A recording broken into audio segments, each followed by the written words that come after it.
अब आप लोग नोटबुक और पेन निकालो।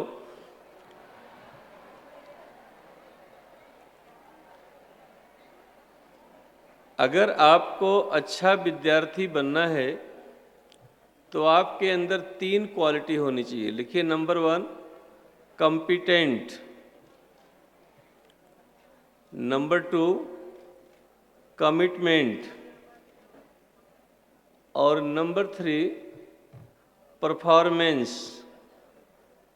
कॉम्पिटेंट कहते हैं क्षमता और कमिटमेंट कहते हैं प्रतिबद्धता और परफॉर्मेंस कहते हैं कार्य निष्पादन, कार्य को संपन्न करने की कला। तो सबसे पहले कॉम्पिटेंट। तो आप लिखिए, विद्यार्थी जीवन में क्षमता 5 प्रकार से आती है।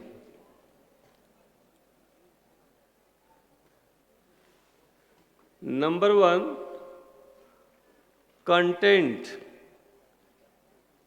आपको हमेशा ये सोचना चाहिए कि जो हम पढ़ रहे हैं, जो हमें पढ़ाया जा रहा है, उसकी हमारे जीवन में क्या उपयोगिता है। जो हम पढ़ रहे हैं, जो हमें पढ़ाया जा रहा है, उसका हमारे जीवन में क्या उपयोगिता है। देश काल परिस्थिति के अनुसार लोगों के उद्देश्य बदल जाते हैं और कभी कभी उद्देश्य की परिभाषाएं भी बदल जाती हैं। 20वीं शताब्दी में ये मान्यता थी कि जिसको लिखना आता है, पढ़ना आता है, वह व्यक्ति शिक्षित होगा। लेकिन जिस दुनिया में आपको काम करना है, जिस सोसाइटी में आपने जन्म लिया है, वहाँ ये मान्यताएं बदल चुकी हैं। 1970 की साल में एक वर्ल्ड के ग्रेट स्कॉलर थे आल्विन टोफलर। उन्होंने विश्व प्रसिद्ध 3 पुस्तक लिखी। Number 1 future shock, number 2 third way. ये इधर के बच्चे कर क्या रहे हैं, आपको समझ में नहीं आ रही है। और तीसरी पुस्तक लिखा था पावर शिफ्ट।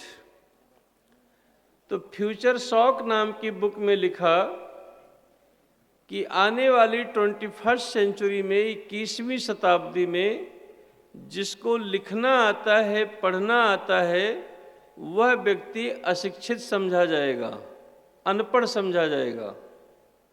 तो जिस दुनिया में आपको काम करना है, वहाँ केवल लिखना और पढ़ना इम्पॉर्टेंट नहीं होगा। इस दुनिया में जिसको लिखना आता है, पढ़ना आता है, वह अशिक्षित समझा जाएगा। तो आप नोट करिए, अनपढ़ व्यक्ति के 3 पहचान होंगे। Number 1 don't want to new things. जो नई चीज सीखना नहीं चाहता, वह अनपढ़ होगा। Number 2 don't want to forget unusable things. जो बेकार की चीज भूलना नहीं चाहता, वह अनपढ़ होगा। और तीसरी बात, डोंट वांट टू रीलर्न। जो अपने आप को नया सीखने के लिए तैयार नहीं रखता, वह अनपढ़ होगा।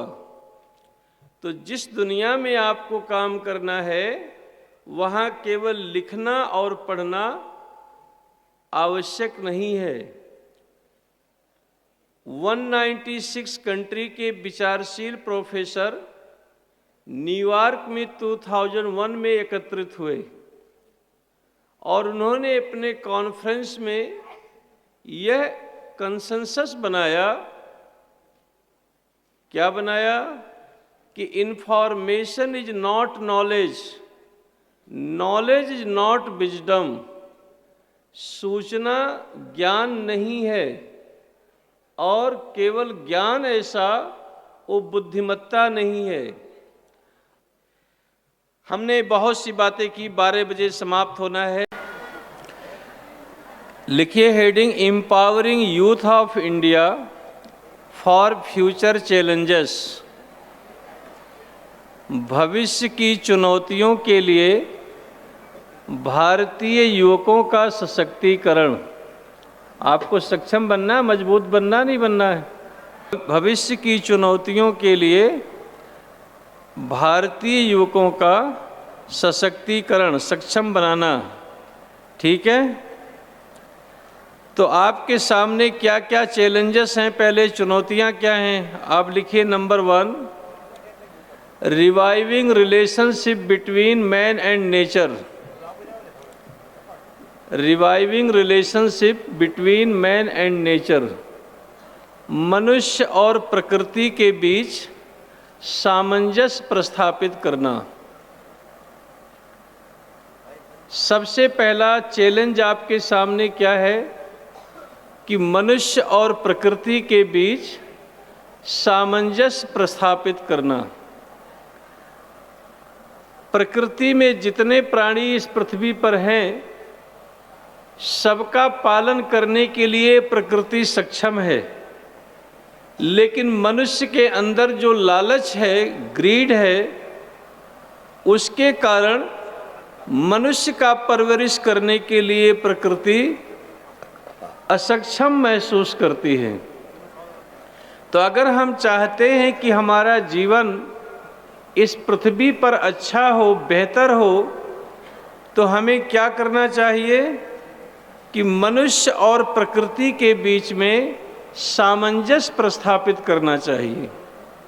और अगर ये सामंजस्य ठीक नहीं है तो हम लोगों का जीवन इस पृथ्वी पर अच्छा नहीं हो सकता है। मनुष्य जीवन जीने के लिए कितनी चीज़ की आवश्यकता होती है? आप लिखिए, 5 चीज़ की आवश्यकता होती है। Number 1, oxygen. ऑक्सीजन के बिना कोई भी प्राणी जिंदा नहीं रह सकता। नंबर 2, वाटर, पानी। नंबर 3, फूड, भोजन, आहार। नंबर 4, सोसाइटी, समाज।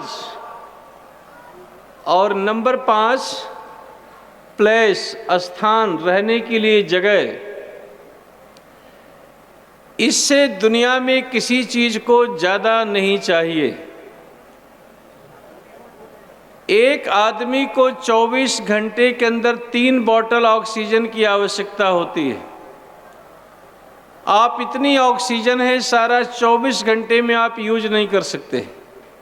उसके लिए आपका एक लिमिटेशन है कि आप इतना ऑक्सीजन लेंगे। आपको वाटर के लिए लिमिटेशन है, आप इतना पानी पी सकते हैं। लेकिन आपके फूड के लिए लिमिट है कि आप इतना खाना खा सकते हैं। लेकिन ग्रीड का, लालच का कोई अंत नहीं है।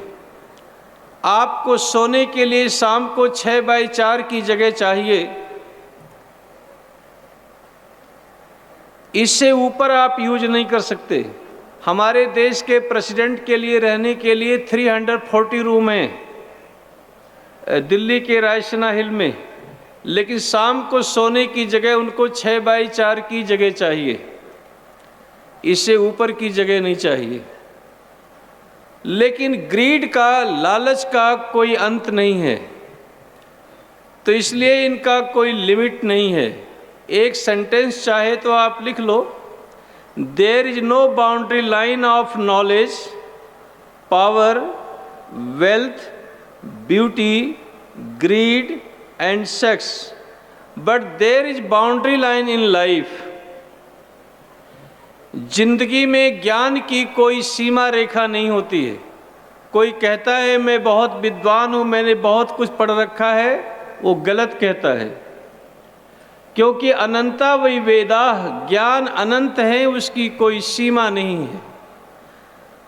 आप जितना जानने की कोशिश करते हैं उतना ही आपको लगता है कि हमने कुछ नहीं जाना।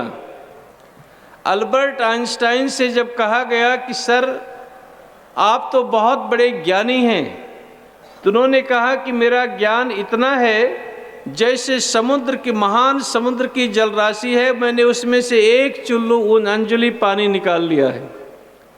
सर आइजैक न्यूटन से जब कहा गया कि आपने ग्रेविटेशन के लॉ का डिस्कवर किया, आपके इस अर्थ के यूनिवर्स के सारे रूल रेगुलेशन का पता है, तो उन्होंने कहा मेरा ज्ञान इतना ही है जैसे रेत का, सैंड का एक पार्ट, एक कण। सोक्रेटिस जैसे फिलोसफर सुकरात से जब पूछा गया कि आप तो बहुत बड़े दार्शनिक हैं, तो उन्होंने कहा मैं उतना ही जानता हूँ जितना कुछ भी नहीं जानता।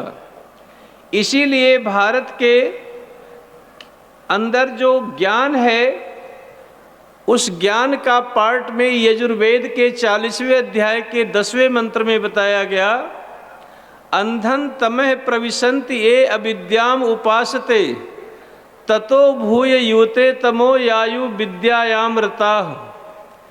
जो कहता है मैंने इस यूनिवर्स के विषय में कुछ नहीं जाना, वो अंधकार में है, लेकिन जो कहता है मैंने सब कुछ जान लिया है, वो उससे भी गहरे अंधकार में है। इसीलिए केनोपनिषद के ऋषि ने कहा तस्य मतम अमतम न वेद। जो कहता है मैंने नहीं जाना है, वास्तव में उसी ने जानने का प्रयास किया है, और जो कहता है मुझे सब कुछ आता है, मैं जानता हूँ, उसको कुछ भी नहीं आता है। इसके लिए अपने लाइफ में क्यूरियोसिटी, जिज्ञासा पैदा करो और हमेशा जानने की कोशिश करो। प्यारे बच्चों, अपनी जिंदगी का एक प्रिंसिपल बना लो कि ज्ञान अगर दुश्मन के पास है तो वहाँ भी जाकर सीखने की कोशिश करो। उसके लिए कोई बाउंड्री लाइन मत बनाओ। The roots of all happiness is enlightenments. सुख का मूल ज्ञान है। अगर आप अपनी ज़िंदगी को बेहतर बनाना चाहते हैं, सुखी बनाना चाहते हैं, तो आपको ज्ञान हासिल करना चाहिए, और ज्ञान अगर दुश्मन के पास है तो वहाँ भी जाकर सीखने की कोशिश करनी चाहिए।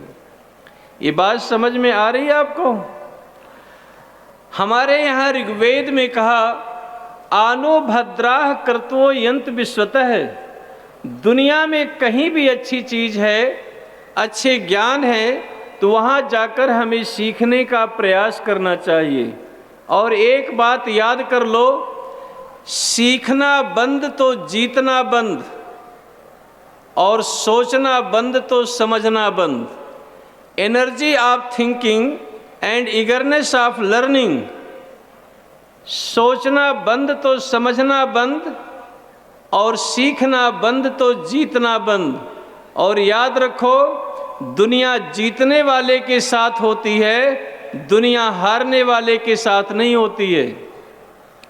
ये इम्पॉर्टेंट ये नहीं है कि आपके कितने इथिक्स हैं, वैल्यूज हैं, मॉरल हैं, हाई मॉरल वैल्यूज हैं, ये महत्व नहीं है। महत्व इस बात का है कि आप जिंदगी में विजेता हैं या नहीं हैं। दुनिया हारने वाले को नहीं पूछती है, दुनिया जीतने वाले का आदर करती है। इसलिए अगर अपने जीवन में जीतना चाहते हो तो ये दो सिद्धांत को अपना लो, सीखना और सोचना। Energy of thinking, eagerness of learning. तो ये आपके जिंदगी का मूल मंत्र होना चाहिए, और इसलिए इसमें किसी प्रकार का आलस्य और प्रमाद नहीं करना चाहिए। तो इसलिए सीखने की कोशिश करो। कहीं भी आप जाओ तो ज्ञान की कोई सीमा रेखा नहीं होती। There is no boundary line of knowledge. Power की कोई सीमा रेखा नहीं होती, शक्ति की। वेल्थ की कोई सीमा रेखा नहीं होती, कितना धन हमारे पास आ गया दोबारा अब नहीं चाहिए। सुंदरता की कोई सीमा रेखा नहीं होती, लालच कभी खत्म नहीं होता और काम वासना का कभी अंत नहीं होता। लेकिन जिंदगी की एक सीमा रेखा होती है। इसलिए अपने लाइफ के विषय में सोचने का, समझने का प्रयास करना चाहिए। तो हमें इस अपने जीवन को प्रकृति के साथ सामंजस्य प्रस्थापित करने के लिए कोशिश करना चाहिए। और अगर आप लोग सीखना चाहते हैं कि नहीं जानते हैं, there are 3 dominated of learning. 3 अधिकृत क्षेत्रों से हमें सीखना चाहिए। कहाँ कहाँ से ज्ञान सीखना चाहिए, लिखो। Number 1 cognitive, intellectual development. हमें अपने बौद्धिक क्षमता को विकसित करना चाहिए। इसीलिए हमारे देश के ऋषि महर्षि कहते थे, बुद्धिर्यस्य बलम तस्य निर्बुद्धेस्तु कुतो बलम।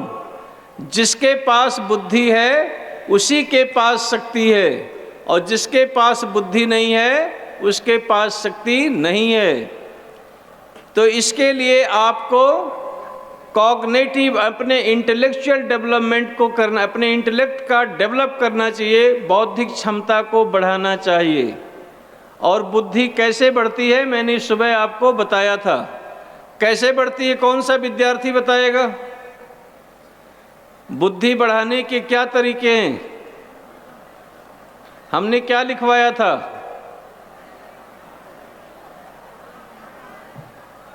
जो आएंगे खड़ा होकर के आके मेरे पास बताएंगे, मुझे बताएंगे बुद्धि कैसे बढ़ती है। हाथ उठाने से फायदा नहीं, यहां दौड़कर मेरे पास आओ।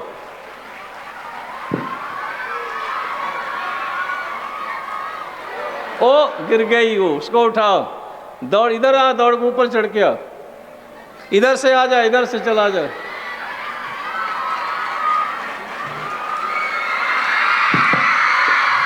चलो इसको माइक दो, कॉर्डलेस तो लेके आओ।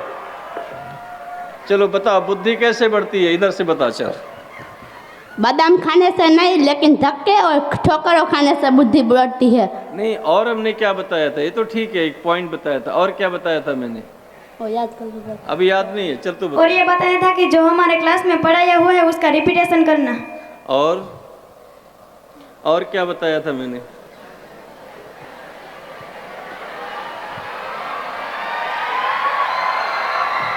इससे साबित होता है कि आप लोग होमवर्क नहीं करते, सर कल का होमवर्क। और आप लोग जो है खाली दीवार कूदने में इंटरेस्ट रखते हैं। हाँ भाई, दौड़ के आ, चल। हाँ तो इसको दो। Enriching knowledge by thought, enriching knowledge by values, enriching knowledge by knowledge। चलो, हमने ये सब कुछ भी नहीं बताया था। आप बैठिए, ठीक है। आप लोग आए, अच्छे बच्चे हैं। इन बच्चे ने कम से कम यहाँ तक आए, इनके लिए एक बार जोरदार ताली बजाकर आप इनके हौसले को बढ़ाइए। आप लोगों ने लिखा नहीं था, हमने कहा था सतत अध्ययनम वादः। बुद्धि उसकी बढ़ती है जो कंटिन्यूअस स्टडी करते हैं, निरंतर अध्ययन करते हैं, रोज पढ़ते रहते हैं, आसपास के चीज़ों को देखते रहते हैं। तो निरंतर अध्ययन करना, और जो आपने स्टडी किया है उसे रिवाइव करना, बार बार दोहराना। और जो लर्नेड स्कॉलर लोग हैं उनसे फ्रेंडशिप, दोस्ती रखना। और जो और ग्रेट नॉलेजेबल लोग हैं उनकी सेवा करना, संगति करना, तो उससे नॉलेज अर्न किया जाता है। तो आप देखो, इससे बुद्धि बढ़ती है। लेकिन आजकल जो मेडिकल रिसर्च हुए हैं वो कहते हैं there are 3 dominated of learning, 3 अधिकृत क्षेत्रों से हमें सीखना चाहिए। तो नंबर 1 कॉग्निटिव इंटेलेक्चुअल डेवलपमेंट, बौद्धिक क्षमता को विकसित करना चाहिए, हमें अपने बुद्धि से सीखने का प्रयास करना चाहिए। आजकल दुनिया में 2 सब्जेक्ट बड़े पॉपुलर हो रहे हैं, वो नोट करो।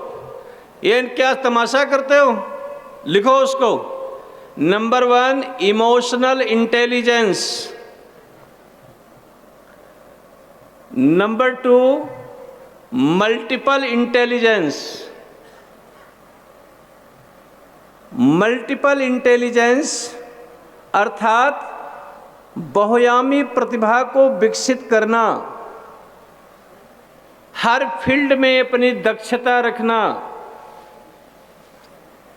आपको ये नहीं कि हमें ये काम नहीं आता है, हम ये नहीं सीख सकते, हमें हर चीज को सीखने का प्रयास करना चाहिए और अपनी इमोशन फीलिंग को डेवलप करते हुए उसे लर्न करने का प्रयास करना चाहिए कि उससे हम क्या सीख सकते हैं। तो पहले इंटेलेक्चुअल डेवलपमेंट और दूसरा है साइकोमोटर डोमेन, अपने मानसिक संवेगों के माध्यम से सीखना। 24 अक्टूबर 1945 को जब यूएन की स्थापना की गई तो उनके ट्रस्ट डीड में लिखा गया कि दुनिया में जितने भी युद्ध होते हैं वो पहले मनुष्य के मन में होते हैं। और हमारे यहाँ कठोपनिषद के ऋषि ने समझाया कि दुनिया में जितनी भी शांति होती है वो पहले मनुष्य के मन में होती है। शांत है संकल्प है मन है।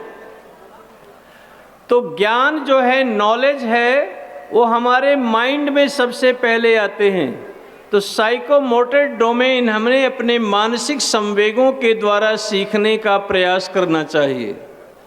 और तीसरा है अफेक्टिव डोमेन, जो हमारे पास पड़ोस में है, relative, family, bird, animal, snowfall, आपका raining, hot, cold, air, water, word, हम इन सभी से हमें कुछ सीखना चाहिए। जो भी आसपास में हमारे चीज़ हैं, हम उससे क्या सीख सकते हैं, हम उसका क्या उपयोग कर सकते हैं। तो हमें हर चीज़ से सीखने का प्रयास करना चाहिए।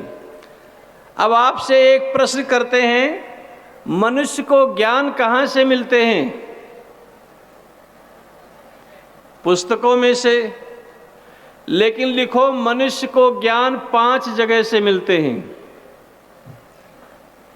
सबसे पहला ज्ञान उसे फैमिली एजुकेशन, अपनी मदर से मिलता है।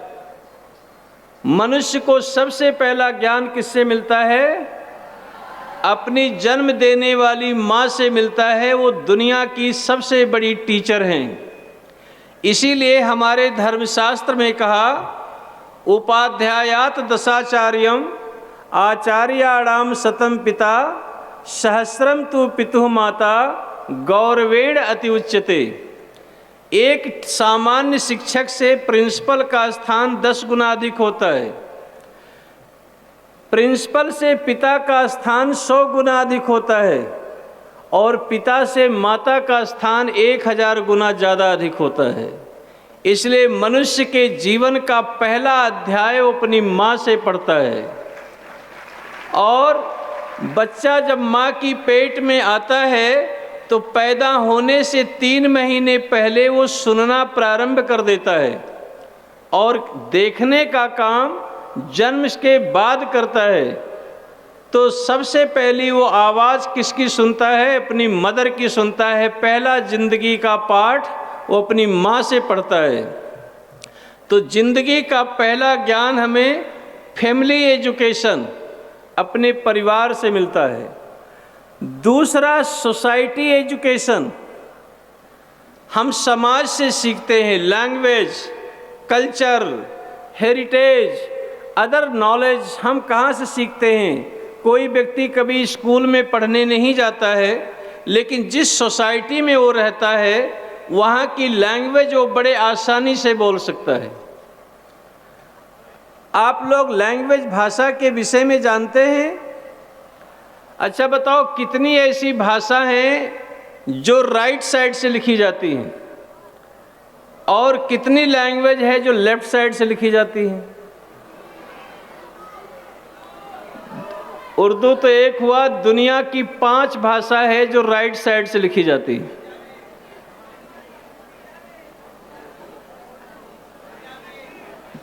चलो आप 5 भाषा का देखते हैं, कौन बच्चा नाम बताता है? आप लोग बहुत ज्ञानी हैं ना, रोज अपना व्हाट्सएप, इंटरनेट, गूगल सर्च करते हैं।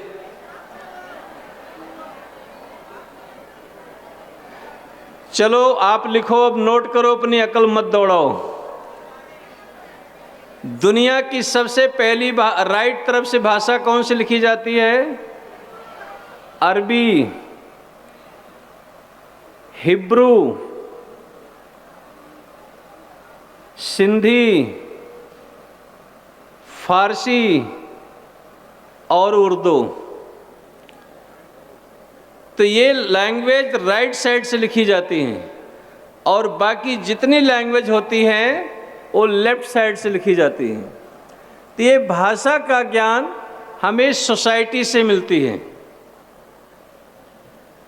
तो तीसरा ज्ञान हमें करिकुलम, अपने पाठ्यक्रम से मिलते हैं जो हम स्कूल कॉलेज में पढ़ते हैं। और चौथा ज्ञान हमें अपने लाइफ के एक्सपीरियंस, अनुभव से मिलते हैं। और 5वां ज्ञान नेचर, प्रकृति से मिलते हैं। आप देखिए, ग्रेविटेशन का आविष्कार किसी साइंस लेबोरेटरी में नहीं हुआ, प्रयोगशाला में नहीं हुआ, वो प्रकृति की प्रयोगशाला में हुआ। आर्किमिडीज ने अपने प्रिंसिपल सिद्धांत प्रकृति की प्रयोगशाला में बनाए। Michael Faraday, sir Humphry Davy जैसे लोग काफ़ी कुछ रिसर्च इस प्रकृति की गोद में बैठकर किए। और जब आप कोई रिसर्च करते हैं, कोई इनोवेशन करते हैं, तो आपको हमेशा ये सोचना है कि वो प्रकृति के नियमों के अनुकूल है या नहीं है। और अगर प्रकृति के नियमों के अनुकूल नहीं है तो आपका रिसर्च ठीक नहीं है, क्योंकि प्रकृति के नियमों के विपरीत किसी भी चीज़ का रिसर्च आप नहीं कर सकते हैं। तो इसलिए आपको हमेशा इस बात का ख्याल रखना है। तो ज्ञान प्राप्त करने के ये 5 तरीके हैं: learn from nature, learn from experience, learn from society, learn from curriculum और लर्न फ्रॉम फैमिली। तो इससे सीखकर आपको क्या करना है कि मनुष्य और प्रकृति के बीच, मैंने कहा था, सामंजस्य प्रस्थापित करना है। अब आपको जीवन जीने के लिए हमने बताया था क्या चाहिए? ऑक्सीजन। सबसे पहले चाहिए ऑक्सीजन। तो ये चाहिए आपको ऑक्सीजन, बहुत ज़रूरी है। अब एक पेड़ जो आप लगाते हैं, वृक्ष, वह पेड़ अगर कोई फ्रूट नहीं देता है, कोई फ्लावर नहीं देता है, और अगर इस पृथ्वी पर 100 ईयर्स तक सुरक्षित है, तो कम से कम 5 करोड़ रुपए का ऑक्सीजन देता है। आप लोग हॉस्पिटल में जाते हैं, जब ऑक्सीजन का बोतल चढ़ाते हैं तो बोलो पैसा देना पड़ता, नहीं देना पड़ता है? अगर एक बोतल 900 रुपये का आता है तो 2700 रुपये का ऑक्सीजन आपको प्रकृति से रोज फ्री के आप लेते हैं। आप बिजली जलाते हैं, उसका पैसा देना पड़ता है, लेकिन जो ये सनलाइट आपको फ्री मिलती है, इसका आप कोई बिल नहीं भरते हैं, फ्री आप कॉस्ट, 0 आपका एक्सपेंस है, आपको फ्री में लाइट प्रकृति से मिलती है। तो एयर, वाटर, सनलाइट, ये सब आपको फ्री में मिल रही हैं।